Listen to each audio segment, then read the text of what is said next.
And there the Supermarine Spitfires of the Hawker Hurricane sweep once more over the crowd and away. What an inspirational sight to mark this, the anniversary of the Battle of Britain's most intense conflict. With the display over, Her Majesty the Queen there retires to her new Bentley, whilst the Prince of Wales is driven away in the very latest Rolls-Royce. And today really is a reminder that had things turned out very differently, Great Britain would have been very much under the control of Germany. Oh.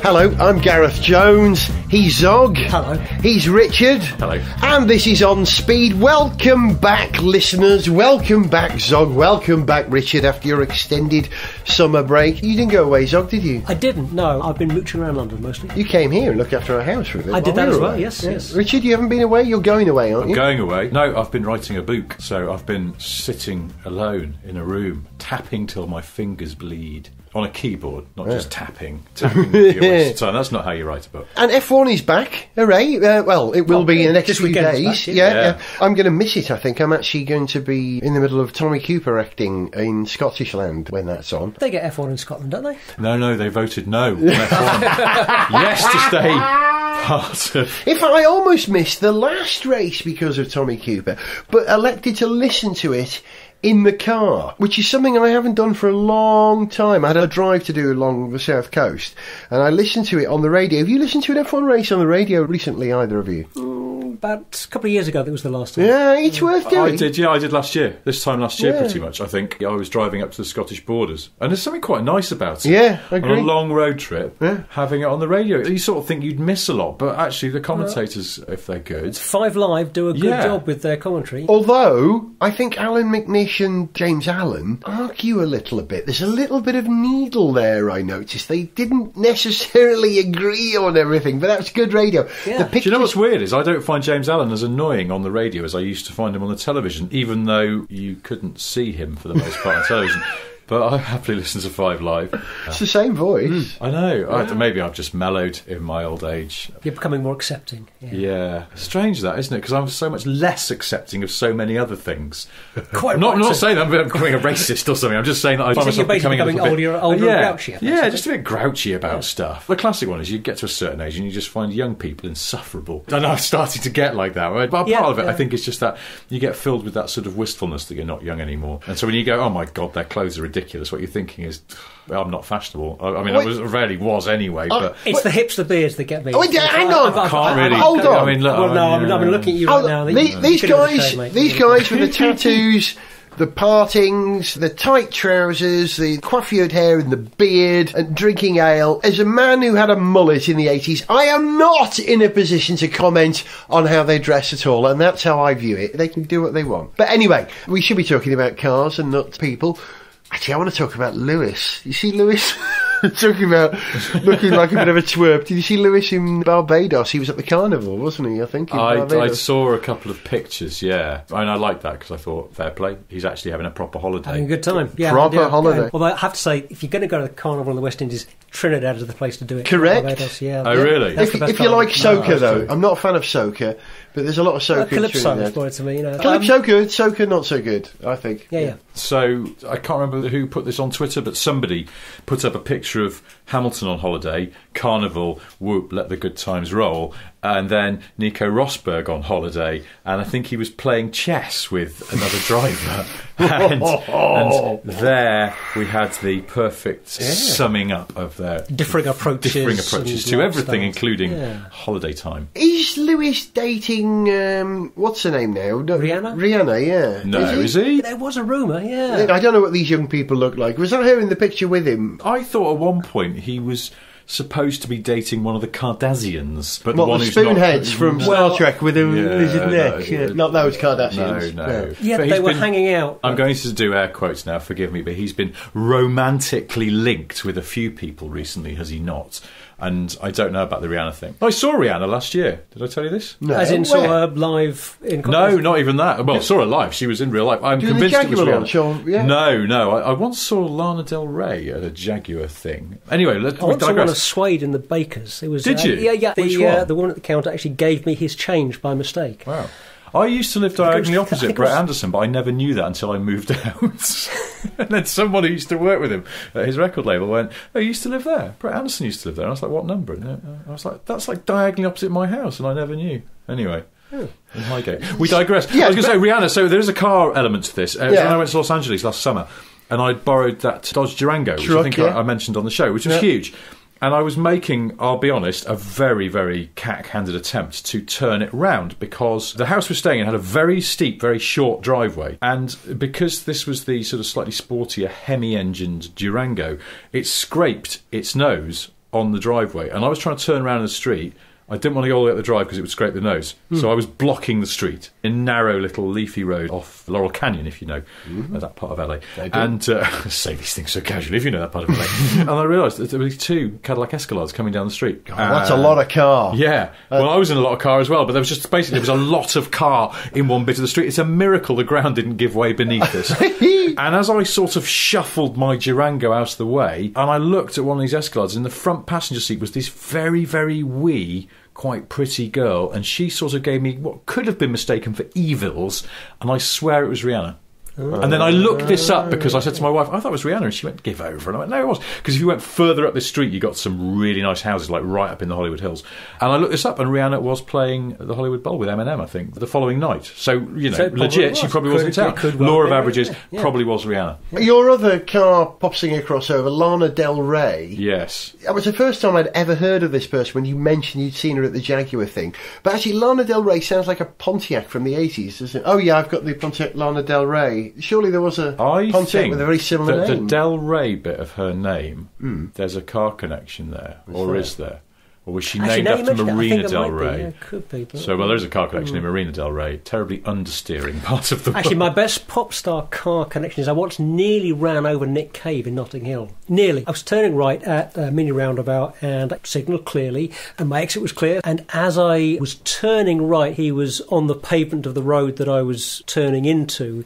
He kind of wandered into the road a little bit cluelessly, I thought. But, we saw each other in time and, You can't be a major music talent and cross the road safely. Was he wearing a black overcoat? He was certainly wearing dark clothing. Of course, good. I can't be more specific than that. But do you know what car Nick Cave drives? Oh, hang on. I bet it's a really old Mercedes. No, surely it's got to be a muscle car of some kind. Well, hang on. First of all, guess what colour Nick Cave?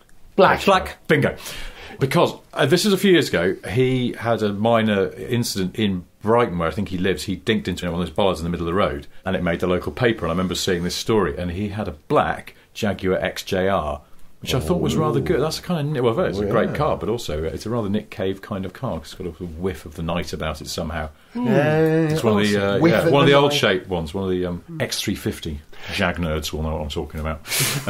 Do you know what? I was hoping that we might talk about Formula One at some point. Go on. In this. Listen, F1's back this weekend.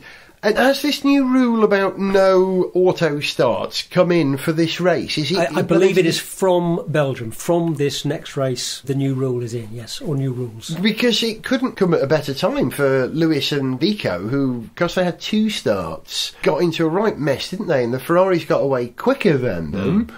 So if it's all neutralised by how clever you are with your right foot, then that should even up the championship. But I actually disagree with removing auto starts from Formula One, because you can buy road cars now with the whole automatic start thing. Well, yeah, but that's not the point, is it? But it seems daft to me that Formula One car can't have something that you can buy in a road car. Well, no, because by that argument you can buy machines that fire tennis balls extremely quickly at you, so why can't tennis players use those instead of serving? I mean, just because the technology exists doesn't mean you have to. You can get cruise control on a road car. It doesn't mean to be using cruise control on an F1 car. Technically, you can get active suspension on road cars, and that's been banned from F1. Well, but that is actually a valid argument for why you maybe should have active suspension on race cars. It's only because of cost and ultimate speed, isn't it? But they do that. But what do you think? Do you think they shouldn't have, what do we call it? Launch control. I keep saying auto start. Launch control. Well, hang on. Isn't it something a little bit more complicated? They've tweaked the rules so that they can't adjust the bite point after the pit lane has opened or something during that session. Maybe you know more than me. This is what I remember from reading about it a while back, and I didn't read all the detail, but I seem to remember that it was about limiting how much you can change on the car setup. And changing the clutch bite point, adjusting it, basically just shortly before you start, is part of tweaking your kind of start parameters so you get a better start. That's what I remember. I think anything that puts more onus on the driver's skill at the start is a good thing. Yes. And it seems as if the detailed technical changes that they've introduced should do that. Whether teams will find other ways of getting around that, because we know how good designers and engineers are at getting around all the little rules introduced. But on the face of it, I think it's a good idea. How would you get around it? Some very clever software. You do something smart like engine mapping, where for the first 10 minutes of the engine run sequence, if you position the throttle at a certain point, it will auto start anyway. Do you know what I mean? They will come up with some... Well, there's two ways, isn't there? There's the blatant cheating, which I suppose is what you're describing, sort of a bit naughty, and then there's the loophole, where they're not technically breaking the rules, they've just found a loophole, which I think that's where F1 teams pride themselves on, that sort of stuff, and we've seen all sorts of examples of it, and then the loophole gets slammed shut, or they don't slam shut, or eliminated, or whatever they do for loopholes. Sealed, sutured, plugged. Yes, plug a loophole. They hammer a big crooked bit of wood over the loophole, and then everyone has to think of something else. I do wonder whether the teams have people who are just dedicated to combing the rules, because they're quite fiddly and complicated, aren't they? I think they're called Flavio Briatore, aren't they? Flav's rule reading service. You wouldn't understand what he told you about it. You'd probably accidentally cheat on the basis that, well, he just kept saying bouncy, bouncy, so we fitted it with springs, but it turns out he just saw a pair of boobs go past.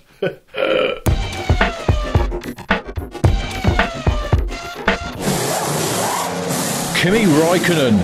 There are rumours that Bernie Ecclestone has given the go-ahead to a Grand Prix to take place on the streets of Helsinki. So, are you excited about the possibility of Formula One coming, or actually in historical terms, returning to your homeland and bringing the top level of motorsport to a nation that's produced so many talented drivers such as you, and with the potential, of course, to inspire a new generation of young Finns to enter motor racing for themselves and bring further glories to your homeland, as well as the prosperity and raised profile that F1 patronage can bring, along with, of course, the excitement and spectacle on the roads of a capital city? No. Sniff Petrol! With Gareth Jones on speed! I was both amused, entertained and intrigued to read this week that two teams had failed in their bid to become F1 teams. Is that the right nomenclature? They wanted to join F1. Well, I think they can be F1 teams, but they just won't be taking part in F1. Yeah. Their entry into the 2016 season has been... Well, actually, can they be F1 teams and not take part? Because I think because Bernie controls that. Right. In fact, Haas, who the successful bidder, had to change the name of their team from Haas Formula One on Bernie's insistence, as far as I understand, to Haas F1 Racing or something like that. Some very careful copyright subtlety thing that Bernie jumped on even before they're in Formula One. And this is America! You can't be an F1 team without being in F1. I think that's fairly straightforward. I suppose if you built the cars and then just parked them outside the circuit and then just lent on them, going, we could be in there, but we don't want it. But then you just, then you're just some people with some cars. Yeah. You're not an F1 team. I suppose, yes. This is fairly clear, I think. In order to be an F1 team, you have to be a team in F1. That's the definition of an F1 It's like me, I'm a football team. I don't play football, I'm not a team, but I'm a football team. But what if... But what I'm saying is, if you built an F1 car and you had, I don't know, Jerome Ambrosio and someone else that you'd hired for some reason... I take your point. You'd have all of the stuff. I suppose, you're right. I mean, it'd be like me buying some extremely expensive carbon fibre golf clubs and some of those ridiculous trousers and going, I'm a professional golfer. Exactly, No, you're not, because you're not playing in the PGA Masters. You're just pretending. Yeah, you're potentially a professional golfer, just like those other people we But you know that expression which applies to all sorts of sports played by amateurs with all the kit, all the gear, no idea. Yeah. I'm wondering... So who were these folks? Yeah, that's right. Why don't we know? Who were they? Who would want to get into F1? And the FIA have not said who it is. It's a bit like a closed bid, isn't it? They're not saying who these teams were. But have they said that one of them wasn't ART? Or that's what I heard. Yeah, that's what I heard. But that's as much as I've heard. Because whoever these two were, it wasn't ART. I'm wondering if it wasn't ART because it wasn't ART. but it was Jean Tot's son and the ART people who have put together a new team name specially for Formula One, but didn't make the grade. But no, we're not ART. Okay, maybe. This sort of a subjunct, as it were, a tertiary adjunct of Unimatrix ART, if you see what I'm getting at. In the way that Google and Alphabet. Someone observed that the reason Google have created Alphabet is so that the new breakdown of the firm means that the new firms can do stuff like sci-fi stuff, spaceships, and evil. Because, of course, Google can't do evil. Oh, I see. Absolutely. Do you see what I mean? Yeah. I wonder if it's that. There could be something in that. I think you're right. That's conceivable. But, I mean, who else could it be? If it was somebody like Audi have been talked about as a potential entry. But if Audi wanted to be, they'd have been welcomed in with open arms. Bernie wants them to do it, doesn't he? Bernie would have prostrated himself. I forget now.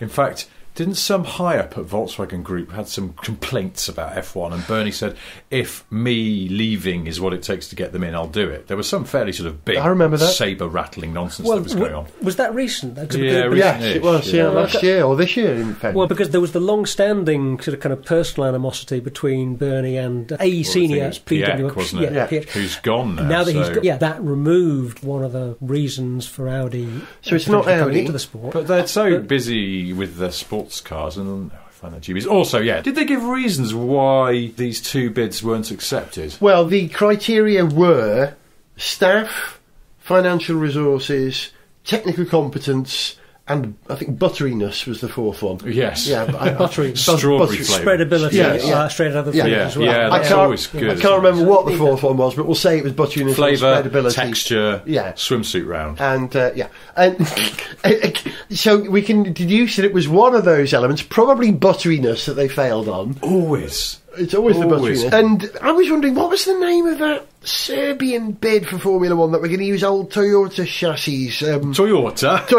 Did that come out a bit Yorkshire like my dad? I never knew a Serbian. What was his name? I've gone blank now. Yeah, me too.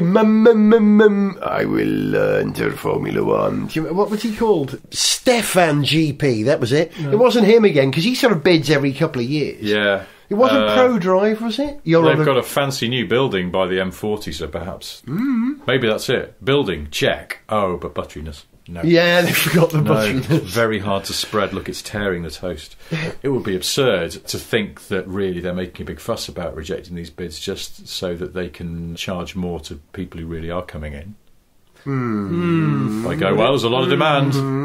Yeah. Who are the big international race teams at the moment that you might consider? Is it a GP2 team? Is it a Le Mans team? Is it an American IndyCar team? Oh, it's not Andretti, is it? Hey, haven't they gone bust? That's only a rumour. I'm not alleging that they have gone bust. You hear about that? Andretti are allegedly in deep financial issues. There's a court case going on about well, there was a bit of conflict in the Andretti family, wasn't there? I think. Was it connected? One of his ex-managers, I believe, has filed a lawsuit against Andretti saying that they're insolvent or something. I'm not certain.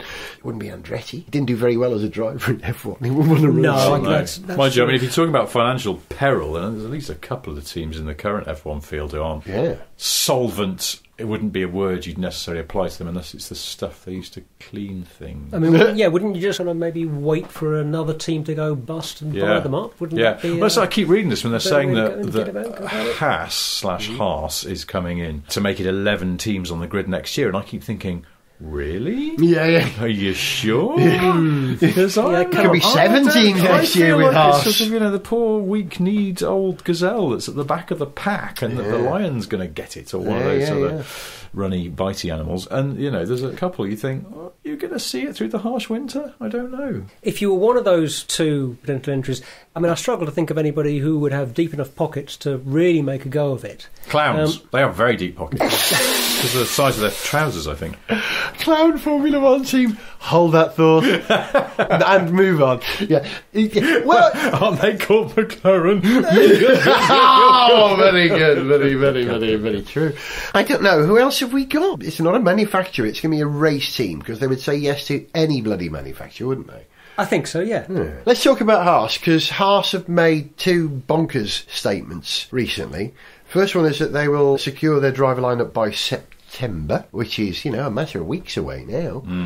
Really? And they're talking to 10 drivers? That's what I read, yeah.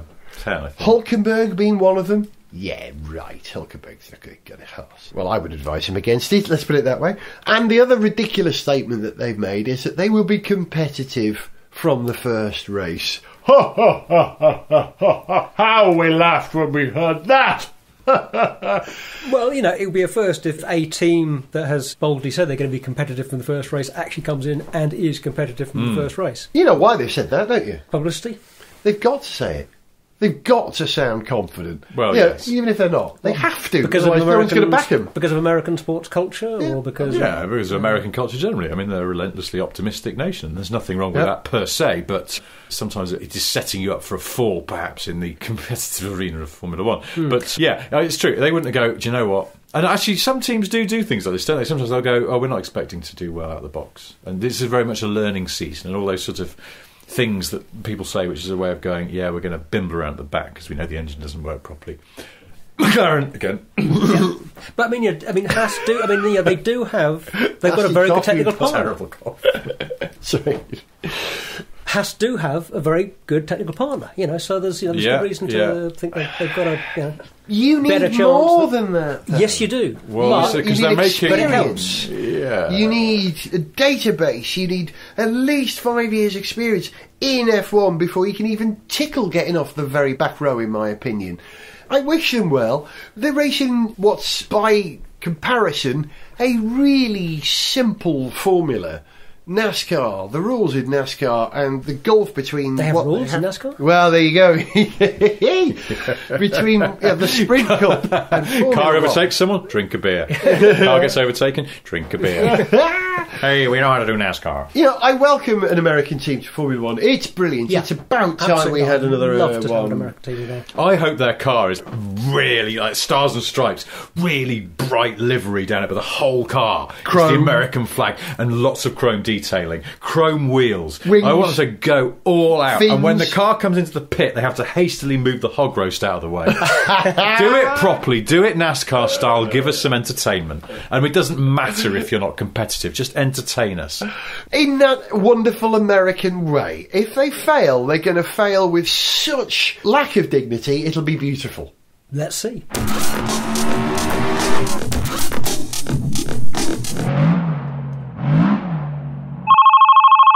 A quantity of greetings to you is yet undefined communicational approachee. Hi Ron, it's Jensen. Driver Unit 2. Is it possible to facilitate some assistation towards yourself? What? How can I help you? Oh right,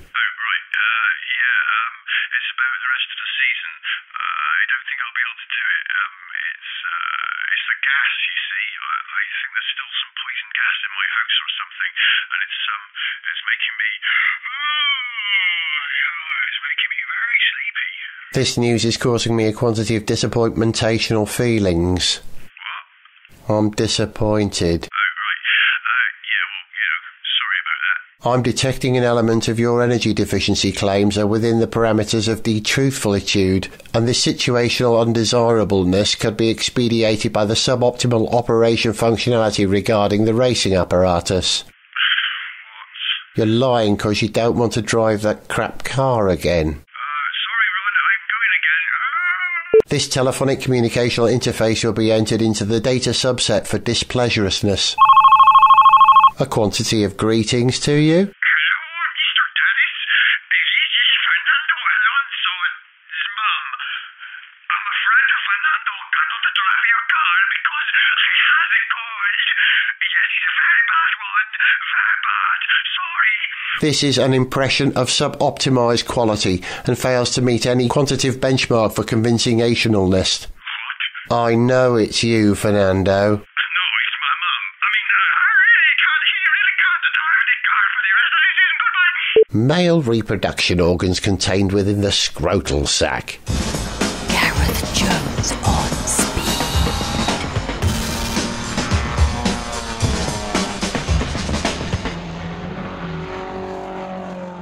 Should we talk about the bid for the Labour leader at the moment, which we were just having a discussion about very passionately, or should we talk about the car I've been driving? What have you been driving, Gareth?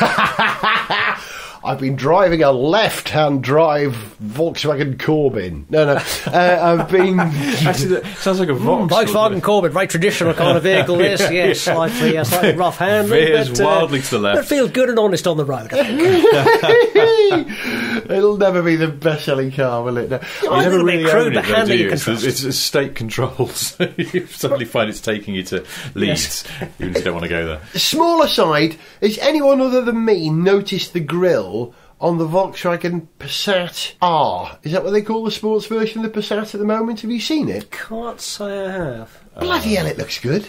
It's a nice looking car, that Passat, isn't it? Ooh, a Volkswagen Passat that looks fantastic. I'm amazed I'm Did I saying not? that. Because I borrowed an estate Passat to test, and Sure, try saying that a again. lot of T's in that Yeah. sentence, unexpectedly so. And yeah, it's a fairly kind of ordinary car, but there's nothing wrong with it. It's one of those cars you just go, there's nothing wrong with it. I wrote about this on Sniff Petrol. It's one of those cars where you know it'll mostly be bought by fleet customers, and it'll be driven by people who get a company car and aren't quite entitled to an Audi, so it'll be driven with resentment. And I felt sorry for the Passat on that basis, but I think it's a hell of a handsome car. And do you know why? I think it's the proportions, because they've taken the wheelbase out. The wheelbase is longer than the old Passat, and it gives it a very long wheelbase look relative to its overhangs, particularly on the estate. So the proportions are, if anything, almost sort of slightly unusual, but in a very elegant, handsome way, and it looks very planted on the road. It's a terrifically understated but rather nice-looking car. A car which got my attention just through seeing one parked on the road. That's always a good measure, isn't Well, it? you know that thing I've said on the show before, there's cars that no matter how many times you've sort of seen one around, you still have another look at them. Yeah. Because there's something about them that just always catches your eye. Just draws me in. The new Beetle gets me every time, starting with the wheels. See, I always have this weakness for Land Rover Discoveries, even though there's loads of them around. But every time I see one, I just go, that's... Because I think it's different as well. Different to every other car on the road, apart from the fact because it's quite tall and massive.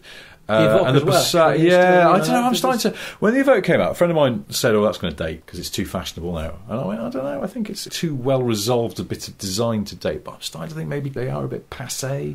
And they just facelifted it. I don't see the facelift is incredibly subtle. It's a really nice looking car. Spec dependent though as well, because actually I quite like them when you see them in the smaller wheels, all one colour. Quite understated. It just looks like a sort of handsome normal car. It's not trying too hard to be Victoria Beckhamized. Well, the opposite of that Passat for me was the car I just spent the last couple of weeks driving, and that is, well, I've got to refer to the paperwork to get the name right, because it's got quite a long old complicated name. They call it the Peugeot 308 SW station wagon 2-litre blue HDi 180 stop-start EU6 GT Auto, if you're going to give it its full title. Right, with, the 308 SW That's a GT. list of options, surely. Come on, that's not the name of a car. That's the name of a car and a list of options. True enough. But you see, the Passat is a car that I noticed. This is a car I have never even spotted existed. And it was offered to me. What? Really? I haven't... No, you like it. Really? And there was lots about the car I did like. There's some stuff I didn't like. But what I did like about it was it's a bit of a Q car. You know, a car which, exactly as described, I hadn't noticed it. I hadn't noticed it at all. It's a reasonably sprightly little thing that you would never know because it doesn't look... Kind of sneaks under the radar. It's sort of unassuming, but it does a bit more than you expect. Doesn't have turbo written down the side anymore. And it's quite quick. I think it's 8.6 seconds 0 to 62, which is quite quick. Its 50 to 70 time is something like 5.5 seconds, so it's a bit more useful in the mid-range. It's a bit expensive, 26 grand for a Focus-sized sporting estate. Is that too much money, Richard? Basically, that's 27 grand, isn't it? 26,790. I mean, is that what it costs? Yeah, it's a bit pricey, isn't it? It's quite a lot, isn't it? This is top of the range, though. Yeah. Sounding like someone's parents. Yeah. Is it top of the range? Top of the range. That's a snazzy car. That's top of the range. Fairly elegant. So look at that picture there. If you're listening to this on in black and white headphones, the pictures of a silver car in profile. This is quite good, isn't it? That's again longer wheelbase than sort of normal. I would stretch say. to the tips. You see, someone around the corner from me's got one of these, and they only got it a few weeks ago. And I noticed they've already managed to ding it twice. Maybe that's the long wheelbase. I hadn't noticed the 308. I may have seen 308 hatches on the road and thought nothing of them. But when this thing turned up... They up... blend in a bit, to be honest. They do, don't they? But when this thing turned up outside, it made me go, hang on a moment. There's a bit going on here. You know, this is quite elegant. I think you're right. The length of the wheelbase over the hatch has made a big difference.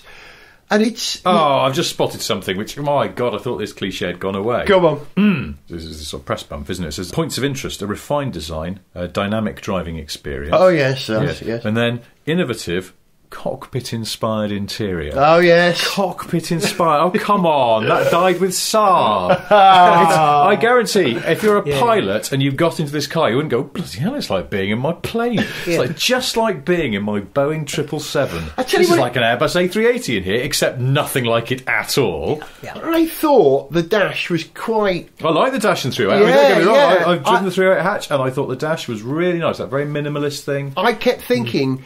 You know, would I have this, or would I have the little Merc? What's the smaller Merc shooting brake? The CLA. CLA, thank you. Yeah. Would I have that, or would I have this?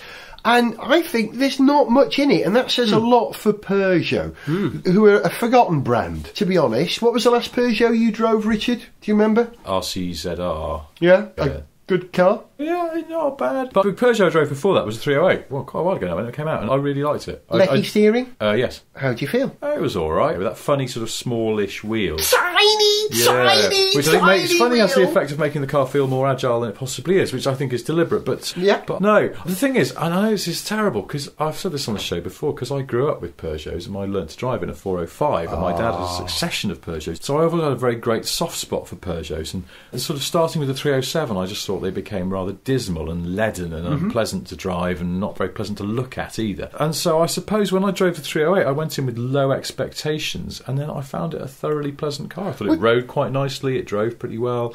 That very sort of minimal interior actually does work. It's fine. It works really well. The ride is delicious. Utterly Oh, I bet it's delicious. even better in the estate, isn't it? If the wheelbase is a bit longer. You know the Great Orme in North Wales? Oh, yeah. You know, there used to be a Lombard RAC rally stage that went around it. There's a private connecting road that you can drive around that there's no speed limit on, but I was able to drive quite quickly on.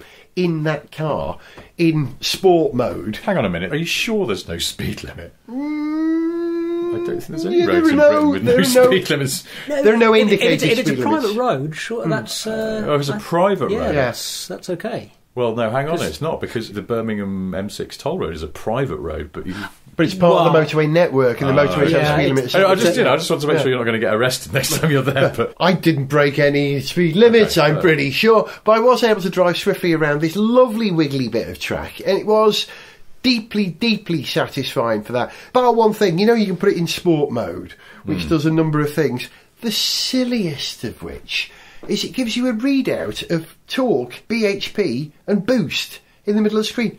Why? Why would you need that? Because it's fun. Oh, okay, fair enough. I mean, I don't know. But also, they are fun. But a few that cars doesn't do sound these terrible. things. That doesn't sound awful. These little gimmicks in sport mode. I think the Renault Sport Clio does it, and there's some other cars that do these things. And then they are quite amusing, but to the point of distraction, where you sort of like, I wonder, what was it I was driving? And it gave you all things. I mean, this on GTR does it, but this was something else where it shows you throttle position and all sorts of stuff, and percentage of throttle you're using, and all this data is flashing up, and you sometimes get quite bemused by it, and then realise that you've driven into a field. I mean, why do you need sport mode on an estate car? Well, surely you don't. You know, it's just something that you might want, and and having those bits of data, it's just giving you some. You come here with your saloon and coupe prejudices. We estate car fans like to go quickly sometimes when we're not got a big load in the back too. Well, and it's more fun then if you can see how much boost you're producing and what your torque is. But it's feeding your brain. It's making you happier. That's what it's doing. Yeah, it did tickle me. But the sport mode, when you engage it, loads up the Lecky steering, so it's a much heavier push, and I think that gives you again that sensation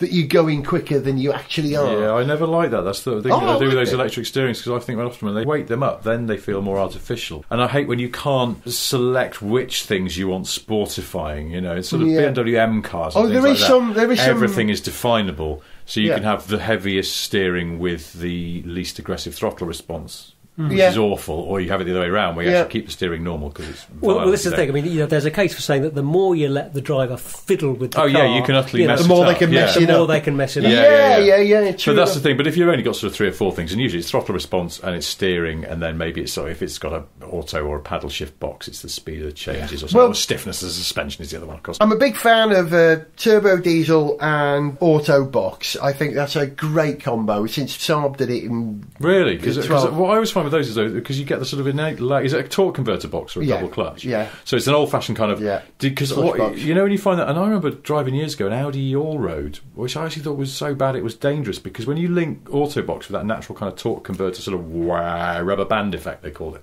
and then you've got the off boost and the boost and things like that. You know, you're trying to pull away from junctions, and you sort of like, here we go, are we going? Is anything happening? And suddenly you go. The box got 6 distinct stops on it with the pedals. It was brilliant. If you leave it to the box to sort out, it's not quite with you all the time. But if you select down all the time with the diesel, it's fantastic. What do they call it? It's got a funny name, something 6, something like the Raw 6. It's got an RAW6 or...